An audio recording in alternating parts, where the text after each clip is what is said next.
전도서 3장 1절에서 11절입니다. 전도서 3장 1절에서 11절 우리 한 절씩 교독하고 마지막 한 절은 합독하도록 하겠습니다. 제가 먼저 읽겠습니다.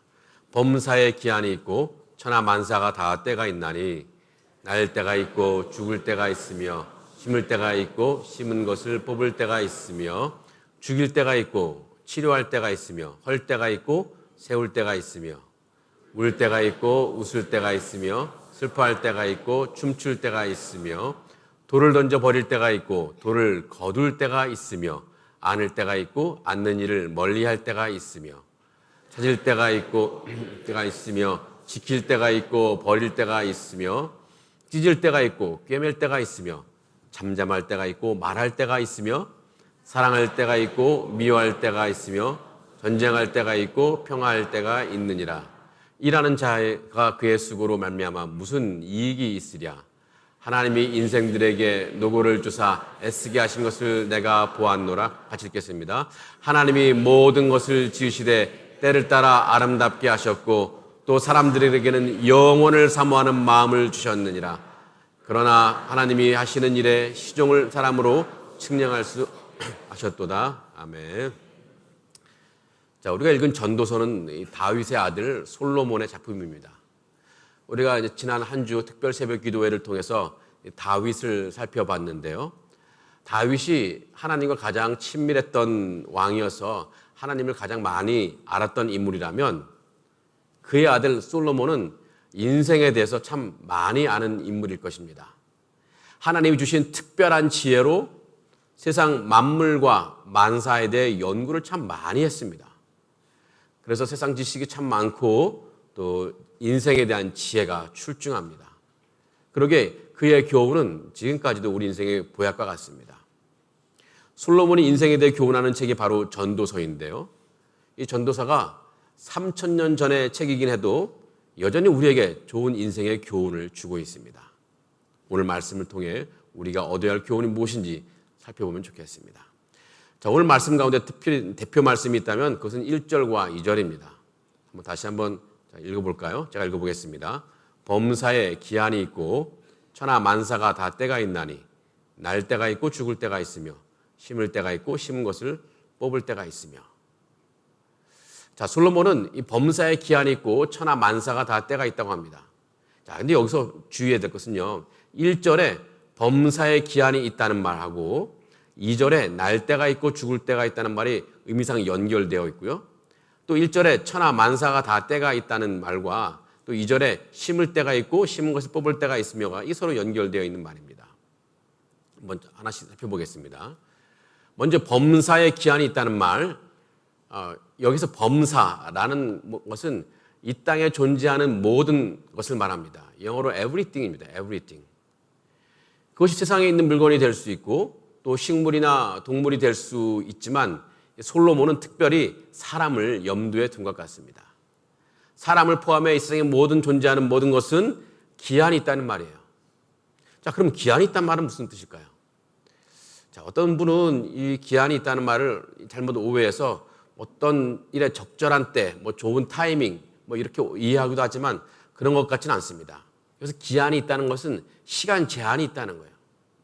다시 말하면 그 생명이 범사가 그 생명이 영원히 지속되는 것이 아니라 시작이 있으면 반드시 끝이 있다는 것입니다. 여러분, 우리가 우리 하면 유통기한이 있죠. 언제까지 이 물건을 팔 수 있는지 하는 그런 유통기한이 있는데 그 기한을 넘기면 팔 수가 없지 않습니까?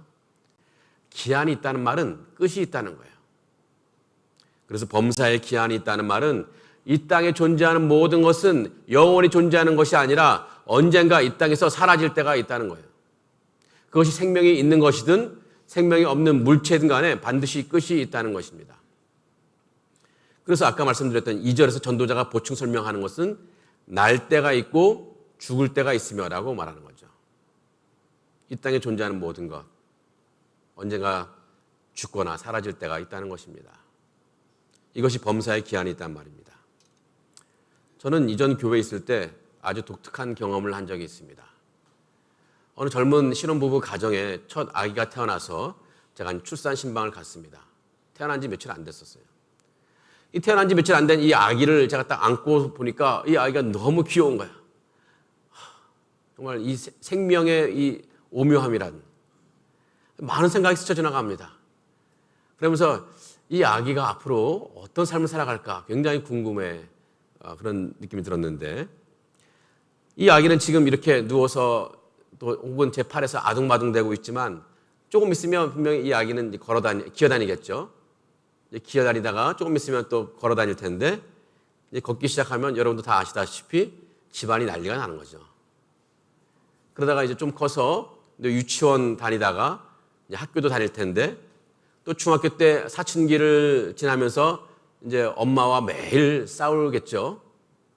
또 세월이 흘러 뭐 대학 시험 준비한다고 식구들 다 긴장하게 만들고 그러다가 또 대학 들어가서 이리저리 방황하다가 또 취직 때문에 많은 고민도 하겠죠. 뭐 결혼을 한 해 만에 막 부모와 씨름하다가 결국 결혼하고 또 아기도 낳고 뭐 이렇게 되겠습니다. 앞으로 70년, 80년을 오랜 세월을 살아가며 이 아기가 경험할 이 세상의 일들, 이 아기에게는 어떤 삶이 펼쳐질까? 제가 지금 그 아기를 안고 상상했던 겁니다. 이제 막 시작한 생명, 마치 봄날에 나뭇가지에 돋아난 연두빛 새순 같은 이 아이를 보면서 이 생명이라니 얼마나 경이롭고 황홀한가. 참 생명의 신비 그런 걸 막 느끼고 참 아름다움을 느꼈던 그런 기억이 납니다. 자, 그런데요. 그 생각은 하루도 못 갔습니다. 바로 다음날 저는 인생이 참 더덥다 하는 것을 느꼈습니다. 출산 과정을 기쁘게 신방하고 나서 그 다음날 그때 가을 햇살이 너무나 찬란하게 빛나는 그런 날이었는데 저는 어느 병원 장례식장에서 어느 집사님의 가정에 그 기막히고 또 슬픈 장례 예배를 제가 인도를 했습니다. 어느 장례 예배가 기막히지 않고 슬프지 않은 장례 예배가 있겠느냐마는 이 가정의 장례 예배는 너무나 특별합니다. 이 고인은 돌아가신 분은 40대 초반의 남자 집사님이었어요. 이 아내와 두 자녀를 남겨두고 다시 못 올 곳으로 떠나버린 거예요. 림프암으로 돌아가셨는데 겨우 나이 43. 그때 제 나이 43. 동갑이었습니다.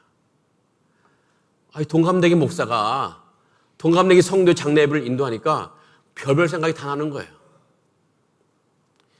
그러면서 저 돌아가신 분 심정이 어땠을까? 이 43이면 아직도 창창한 나이 아닙니까? 그 집사님은 며칠 후면 자기가 죽는다는 걸 알고 있어요. 자신의 생명이 바람 앞에 촛불같이 점점 꺼져가는 것을 보면서 얼마나 서러웠을까? 자신의 인생이 제대로 펼쳐지기도 전에 이제 곧 며칠이면 사라진다는 것 생각이 얼마나 억울했을까요? 제가 그분과 동갑이다 보니까 더 절절하게 느껴지는 겁니다. 그러나 어쩌면 그분의 마음을 더 짓누르는 것이 있었을 것입니다. 이제 겨우 40대 초반의 젊은 아내와 30대 말이었을 것 같아요. 30대 말의 젊은 아내와 아직 철 모르는 두 아이들 대책 없이 이 가족을 남겨두고 떠나야 하는 그 마음이 얼마나 안타까웠겠습니까? 아이들이 커가는 것도 못 볼 것이고 또 정말 이 가족들이 어떻게 생존할 것인가 그런 안타까움에 제대로 눈이나 감겼겠습니까? 그분의 아내도 그때 제 아내하고 나이가 비슷했고 그분의 아이들도 제 아이들하고 나이가 거의 비슷했습니다. 저는 그때 상상해 보는 거죠. 내가 만약 죽는다면 우리 가족들은 어떻게 될 것인가? 얼마나 힘들어할까? 이 아내는 혼자서 아이들 키우느라고 얼마나 낑낑대며 살아갈 것인가? 또 아이들은 갑자기 사라진 아빠를 생각하며 얼마나 마음에 큰 상처가 될 것인가? 그들의 눈에 며칠 눈물을 생각하니까 마음이 울컥하더라고요.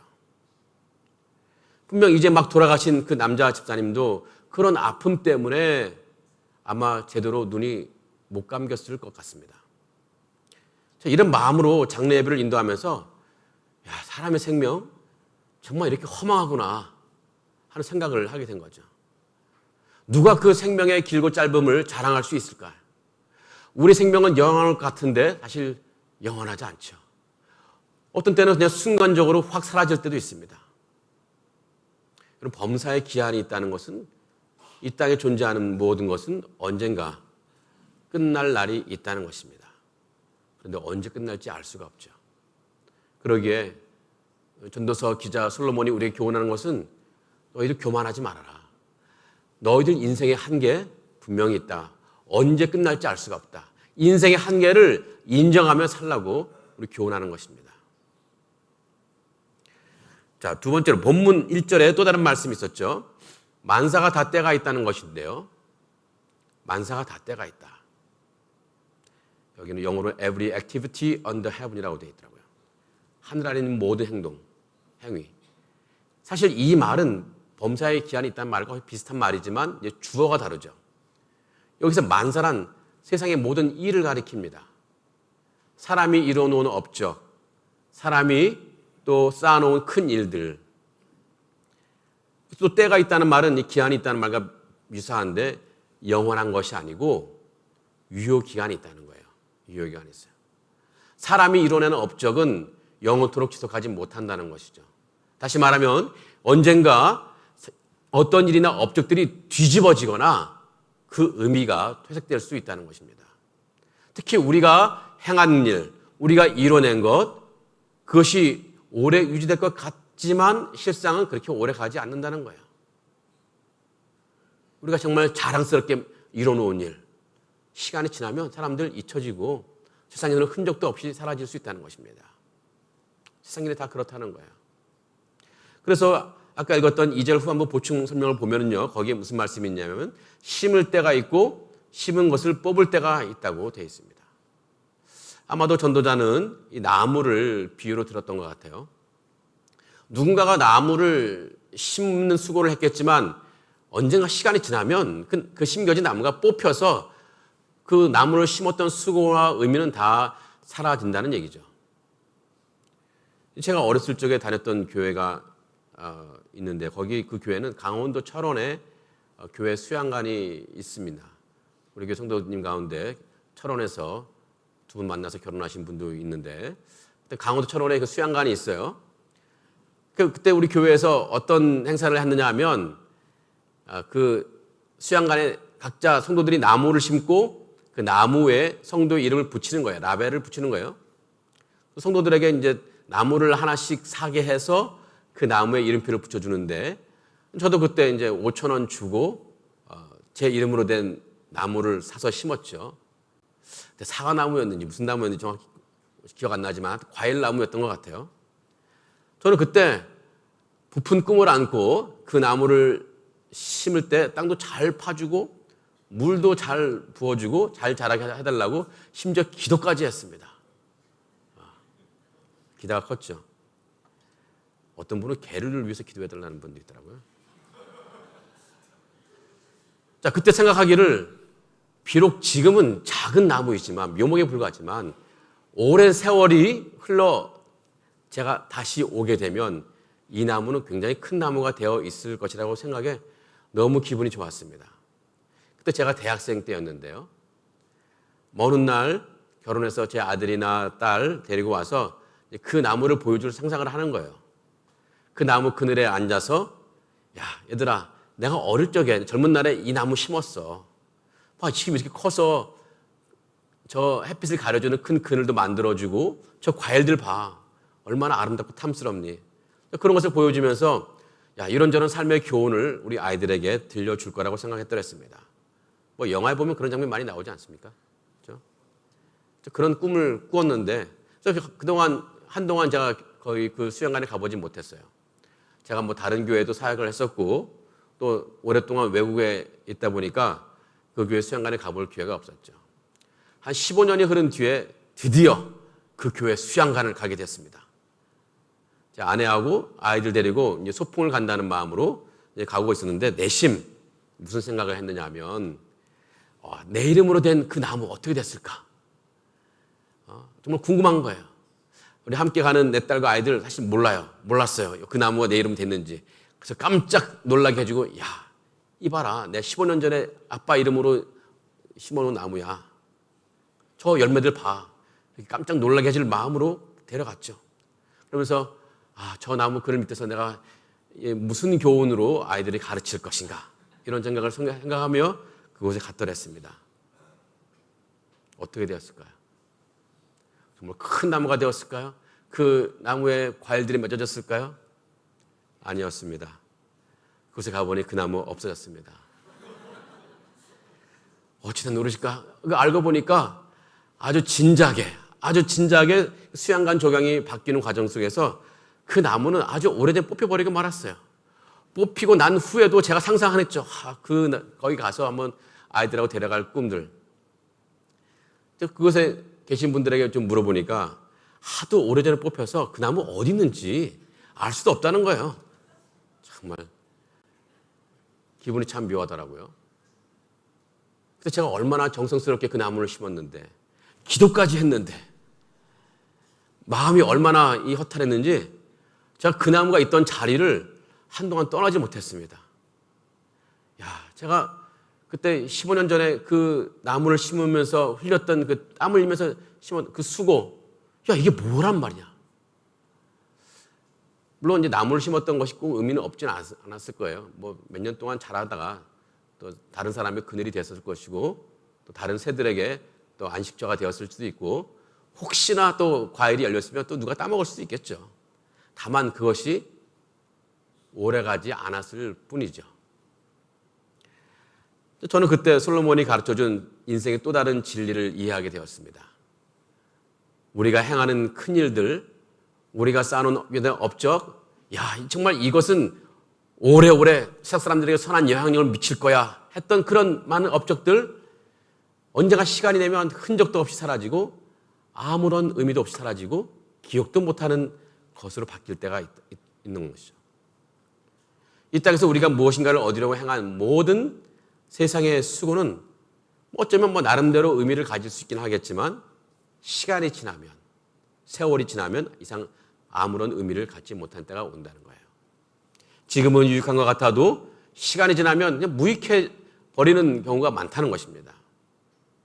그러기에 내 인생에서 나는 이 무엇인가를 꼭 이루어야겠다고 이 꿈을 꾸는 거 너무 좋지만 거기에 너무 많은 열망을 두지 말라는 것입니다. 이것이 다 만사가 다 때가 있다고 하는 솔로몬의 인생 교훈입니다. 이 솔로몬은 이 범사의 기한이 있고 또 천하 만사 다 때가 있다고 우리에게 교훈하는데, 말하자면 우리 인생 영원하지 않고 우리가 이뤄낸 일도 영원하지 않다는 것입니다. 너무나 당연한 말이죠. 그런데 이 당연한 말을, 어쩌면 너무 허무한 말을, 그래서 너무 힘 빠지게 하는 말을 굳이 전도자가 우리에게 왜 하는 걸까요? 그것은 우리 인생이 늘 염두에 두고 살아야 하는 것은 우리에게 주어진 이 땅의 짧은 삶이 아니라는 것입니다. 대신 우리는 장차 우리에게 주어질 영원한 하나님 나라의 삶을 생각하라. 그래서 그것을 바라보며 살아야 한다는 것입니다. 그렇다고 이 땅에서 아무것도 하지 말라는 것이 아닌데, 다만 이 땅에서 열심히 살아도 우리의 시선은 늘 영원한 하나님 나라를 향하고 있어야 한다는 것입니다. 야고보 사도는 야고보서 4장 14절에서 이렇게 교훈합니다. 너희 생명이 무엇이냐? 너희는 잠깐 보이다가 없어지는 안개니라. 아무리 아침 안개가 자욱하다 해도 해가 뜨면 흔적도 없이 사라지는 것이 아침 안개입니다. 곧 사라지는 안개, 잠깐 보이다가 없어질 안개와 같은 삶이 바로 우리 인생이라는 것입니다. 우리 인생이 천년 만년 갈 것 같아도 반드시 끝이 있다는 거죠. 이 말이 암시하는 것이 무엇이겠습니까? 안개와 같이 잠깐 있다가 없어질 이 땅의 삶에 너무 많은 욕심을 내지 말라. 너무 많은 미련을 두지 말라. 이런 의미를 내포하고 있습니다. 아주 예전에 어떤 가수가 이 하숙생이라는 노래를 부른 적이 있습니다. 예전에 한번 말한 적이 있는데요. 그 노래 가사 기억하십니까? 하숙생, 인생은 나그네 길, 어디서 왔다가 어디로 가는가, 구름이 흘러가듯 떠돌다 가는 길에 정일랑 두지 말자, 미련일랑 두지 말자, 인생은 나그네 길, 구름이 흘러가듯 정처 없이 흘러서 간다. 자, 이 노래는요, 세상 노래지만 정말 참 성경적인 노래입니다. 이 노랫말처럼 우리 인생 정말 나그네 길이에요. 우리들은 그저 이 세상에 잠시 머무는 나그네인데 이 땅에 짧게 잠시만 머물고 가는 나그네입니다. 그런데 많은 사람들은 우리의 삶이나 우리가 하는 모든 일들이 마치 영원할 것이라고 생각하며 살아가는 것 같습니다. 마치 이 땅에서 천년 만년처럼 살 것 같다는 느낌으로 살아간다는 거예요. 어떤 사람들이 그런 사람들이겠습니까? 이 땅에서 내가 가진 거 움켜쥐고 살아가는 사람들, 이 땅에서 내 많은 욕심을 내고 살아가는 사람들, 돈에 대한 욕심도, 명예에 대한 욕심, 혹은 사회적 지위에 대한 욕심, 혹은 자식에 대한 욕심. 물론 이 돈이나 명예, 사회적 지식, 지위, 이런 것들 소유하는 건 절대 나쁜 것은 아닙니다. 또 그런 것을 추구하는 것도 그렇게 나쁜 게 아닙니다. 하지만 이런 것에 온통 내 마음을 빼앗겨 버리면, 또 마음을 쏟거나 하면 거기에 미련을 두고 살다 보면 자칫 세상과 타협하기 쉬워질 것이고, 자칫 또 우리 영혼이 하나님과 멀어지게 될 가능성이 굉장히 높다는 것입니다. 누가복음 16장 13절에서 예수님이 우리에게 이런 교훈을 하시는데요. 집 하인이 두 주인을 섬길 수 없나니 혹 이를 미워하고 저를 사랑하거나 혹 이를 중히 여기고 저를 경히 여길 것임이니라. 너희는 하나님과 재물을 겸하여 섬길 수 없느니라. 이 사람의 마음은요, 하나님과 재물을 동시에 섬길 수가 없다는 것입니다. 만약 하나님을 제대로 섬기는 사람이라면 재물에 대해서 그렇게 욕심을 낼 수가 없고, 만약 재물에 대해서 욕심이 많다면 하나님을 제대로 섬길 수가 없다는 것입니다. 여기서 재물은 단지 돈만을 말하는 것이 아니라 세상에 이런저런 욕심을 낼 만한 것이라고 말할 수 있겠죠. 세상의 것을 지나치게 사랑하면요, 하나님을 온전히 섬길 수가 없습니다. 우리 그리스도인이라고 말하면서도 정작 이 세상의 것과 이 하나님 중에 내가 선택해야 될 상황이 오면 하나님을 포기하는 경우가 얼마나 많은지 알 수가 없습니다.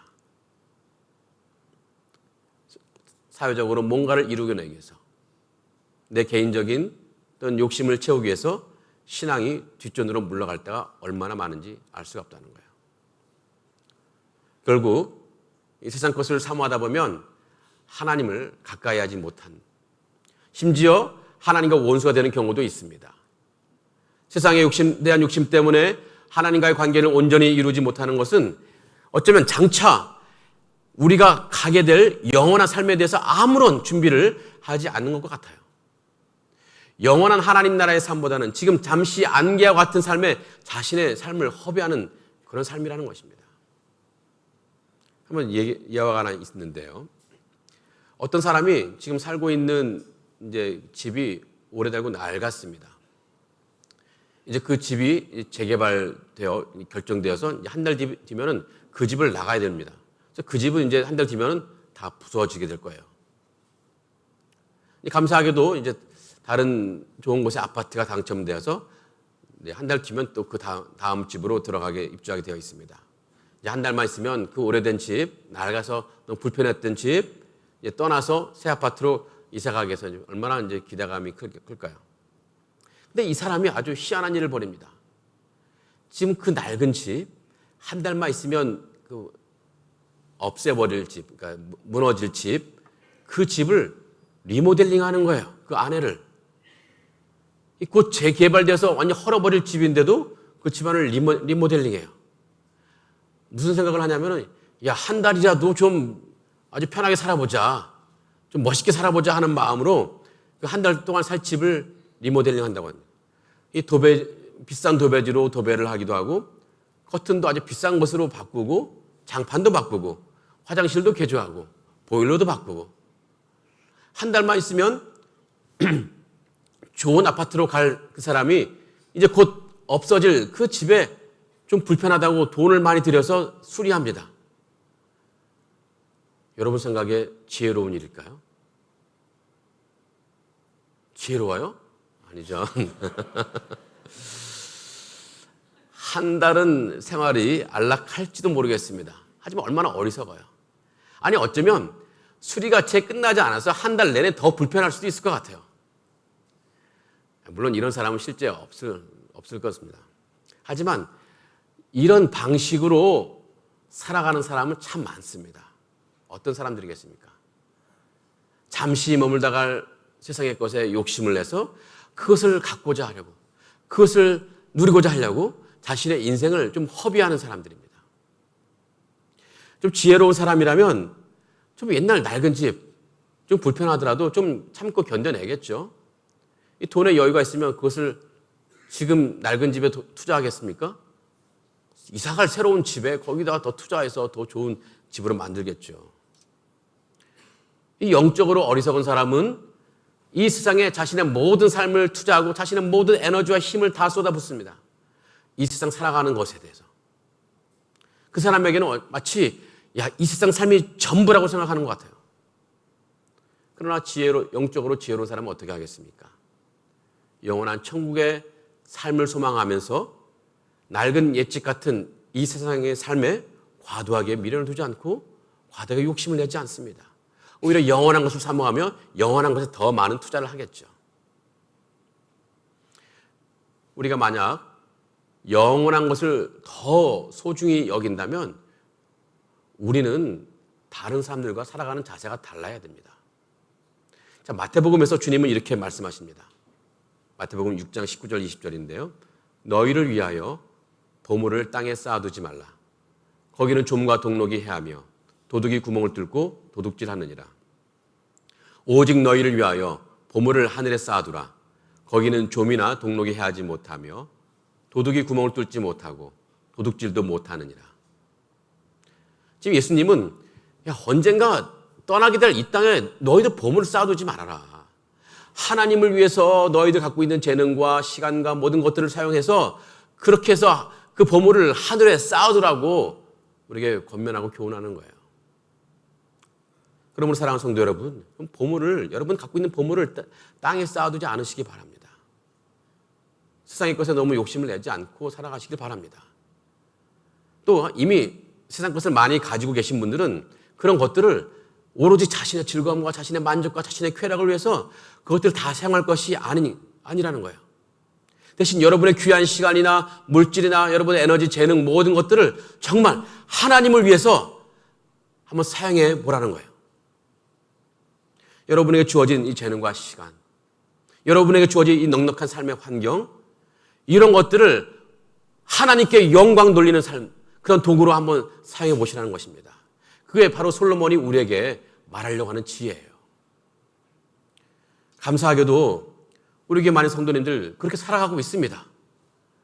주일학교에 교사하며 찬양대며 또 주중에 중보기도 또 순장님들, 교장들 또 관리 담당하시는 많은 분들 너무 잘 섬기고 계시고 정말 그분들 하늘의 귀한 보물들을 쌓아두고 계십니다. 이렇게 사역하는 것 자체도 이 땅에서 기쁨이 되겠지만 깜짝 놀랄 일은 저 하늘에 우리의 보물을 쌓아두고 있다는 것입니다. 자, 혹시 아직 섬김과 봉사에 참여하지 않고 있는 분들이 계시다면 얼른 참여하시기 바랍니다. 우리 인생이 언제 끝날지 알 수가 없습니다. 주님 앞에 설 때 너 뭐하고 왔냐 물어보면은 글쎄요, 아무것도 안 하고 왔는데요. 땅에만 보물을 쌓아두고 왔는데요. 라고 말하면 어떻게 얼마나 부끄럽겠습니까? 우리 생명이 언제 끝날지 알 수가 없고 우리가 세상 속에서 이루고자 하는 일들이 언젠가 의미가 없어질 때가 올 것인데 오직 주님만을 위한 일만이 영원할 것입니다. 그렇게 하늘의 보물을 쌓아두라는 것입니다. 물론 하늘의 보물을 쌓아두는 일이 쉽지가 않습니다. 이게 우리 본능은요, 이 땅에 보물을 쌓아두고 싶고 그래서 그것을 막 누리고 싶습니다. 하지만 우리는 달라야 됩니다. 우리의 시선은 늘 영원한 하나님 나라를 바라보아야 한다는 것입니다. 그래서 하나님 뜻이 무엇이든지 그 뜻대로 살아가면서 내 모든 것을 통해 하나님께 영광 돌리는 삶으로 나아가야 한다는 것입니다. 사랑하는 형제 자매 여러분 기도할 때 어떤 기도가 가장 많이 여러분 기도 가운데 떠오릅니까? 혹시 그 기도 제목이 이 땅에 보물을 쌓아두고 싶은 욕심과 관련이 있지 않습니까? 하나님, 내 이거 주옵소서, 저거 주옵소서. 이 땅에서 이건 누리게 해 주옵소서. 뭐 그것도 필요하지만 혹시 여러분 기도 가운데 저 하늘에 보물을 쌓아두는 그런 기도를 한 적이 있습니까? 하나님, 내가 주님 나라를 위해서 이렇게 섬기고 싶고 봉사하고 싶습니다. 나에게 기회를 주옵소서. 나에게 재능을 주옵소서. 이런 기도를 해보시면 좋을 것 같아요. 그래서 그런 기도를 통해서 내 삶이 온전히 하나님께 기쁨이 되고 하나님께 영광이 되는 삶을 살아갈 수 있도록 그런 기도로 바꾸어 가면 좋을 것 같습니다. 잠시 머물다가 떠날 나그네 인생길에 미련이랑 두지 말자는 그 가수의 노래처럼 영원하지 않을 이 땅엔 여러분 너무 마음 뺏기지 말고 영원한 하나님 나라의 소망을 두면서 이 땅에서 믿음 잘 지키고 또 주님께서 나에게 원하시는 것이 무엇인지를 살펴보면서 그 뜻에 순종하면서 살아가시는 여러분 되기를 간절히 기원합니다. 아멘. 우리 다 같이 일어나셔서 찬송 부르시고 합심으로 기도하시겠습니다. 내 평생 사는 동안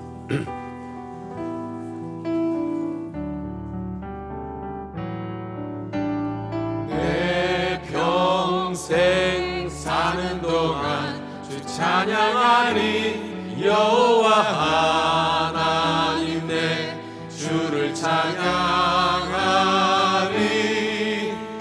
주님을 묵상하니 즐겁도다 내 영혼 주 안에서 참 기쁘리 내 영혼아 주님을 송축하라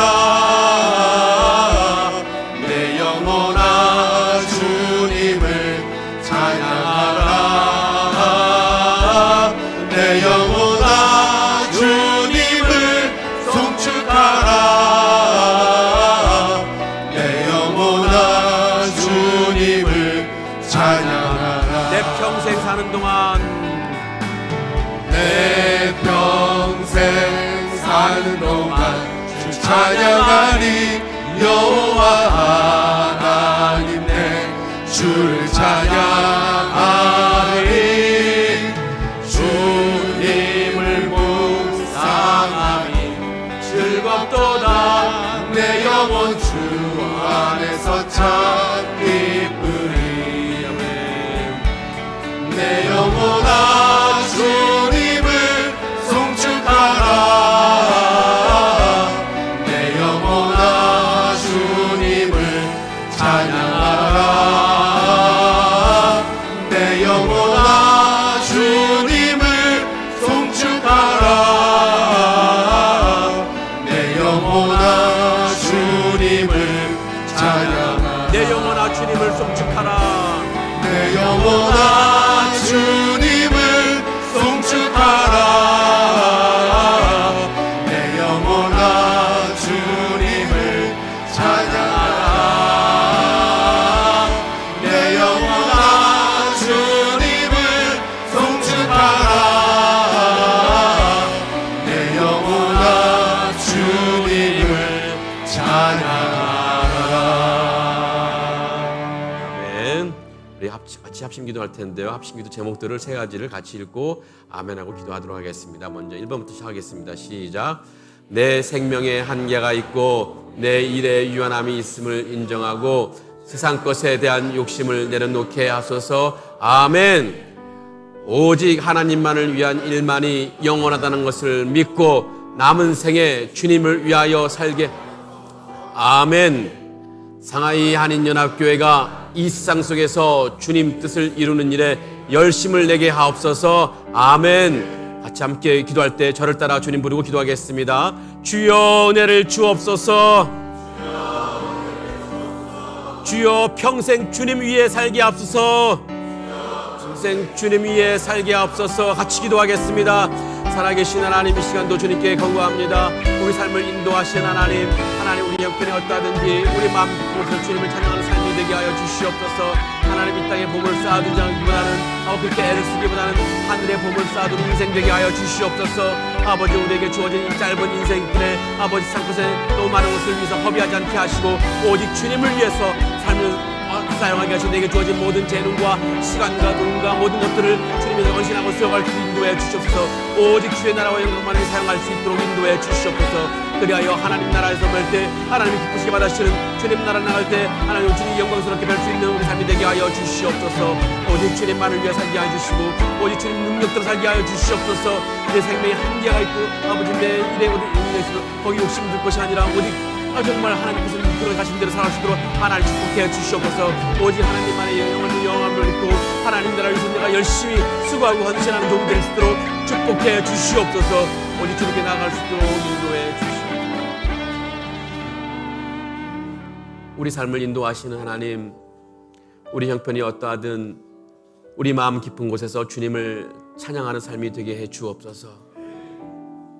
이 짧은 이 땅의 삶에 내가 보물을 헛되이 쌓아두려고 애를 쓰기보다는 하늘에 그 보물을 쌓아두는 삶이 되어서 언젠가 주님 다시 뵐 때 기쁨으로 뵐 수 있는 삶이 되게 하여 주시옵소서. 우리에게 주어진 길지 않은 삶에 있다가 없어질 것에 허비하지 않게 하시고 오직 주의 나라와 영광만을 위해 사용하게 하여 주시옵소서. 주님의 기쁨이 되는 삶이 되게 하여 주시옵소서. 우리의 영원한 구주이신 예수님의 이름으로 기도합니다. 아멘.